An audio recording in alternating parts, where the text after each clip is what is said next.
amxaarada ee sida aadka Abiy Ahmedka Ethiopia gacanta ugu siisay in meesha laga saaro jamhadii TPLF ayaa hadda la kulmaysa cadaadis iyo duulaamo xoog leh uga imaanaya isbahaysiyo xoogan oo ka bilowday gudaha dalka Ethiopia waxayna badankood ka soo burqanayaan qowmiyadaha aadka u nacam qowmiyadan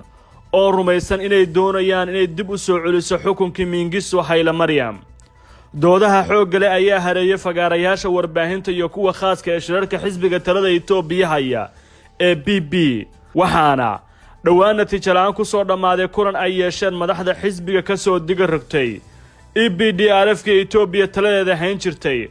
waxaana buuq iyo isfaham darro gaartay in kulan ku xirmo uu dhex maray sida warbaahinta guduhu tabinaysa madaxda qowmiyadaha Oromada Bishanguulka iyo waliba Amxaarada labada dhinac ee Amxaarada iyo Bishanguulku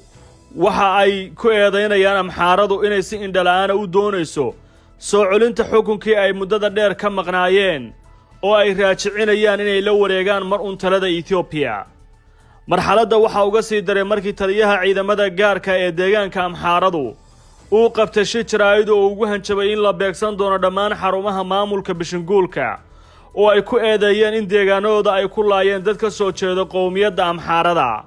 labada dhinac ee Oromada iyo Bishanguulku waxa ay Amxaarada doonayaan inay kuusaan kana dhigaan midaan xilligan lahayn garab iyo gaashaan isku dhacyada qowmiyadaha Amxaarada iyo Bishanguulka ayaa sii kordhaya waxaana beegsiga labada dhinac uu gaaray halkii ugu sarreeyay muddooyinkii u dambeeyay dad badanna waxay rumaysan yihiin inay tani abuuri karto dagaal qowmiyadeed dib uga curtay Ethiopia qowmiyadda Oromada oo haysta talada Ethiopia waqtigan ayaa u aragta Amxaaradu inay tahay cadowgeeda labaad aysan marna aqbali doonin inay dib u soo celiyaan dhammaan astaamaha iyo fikradihii Mengistu ilaa Mililikh oo ay doonayaan nidaam federaal ah oo ku dhisan qowmiyadaha Ethiopia Amxaaradu kaas ayay u aragtaa aafo weyn oo ay tahay in la dilo lagana hortago waqtigan kumanaan wiil ayay Amxaaradu u hureen dagaalkii u dambeeyay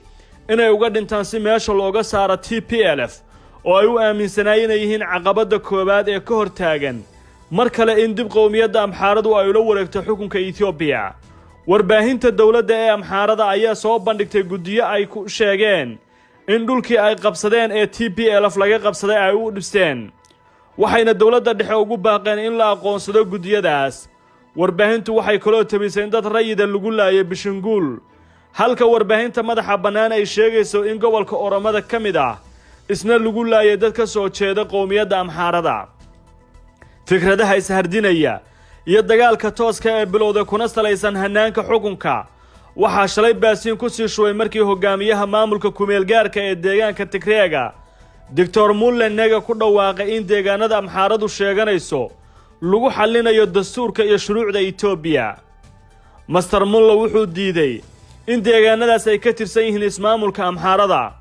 wuxuuna hoosta ka xariiqay ra'iisul wasaaraha Ethiopia uu sheegay in muhiimadda dhulka ku murankooda in sharciga loo dayn doono hadalka ka soo yaray ismaamulka Tigreegu waxa uu taageero ka helay qowmiyadda Oromada oo sheegtay inaan cidna xoog ku qaadan karin dhul hore si cad loogu codeeyay taas ayaa Oromadu u aragtaa inay ku difaacayso dhulal ay ka mid yihiin dhul Soomaaliyeed oo xilligii TPLF lagu wareejiyay qowmiyadda Oromada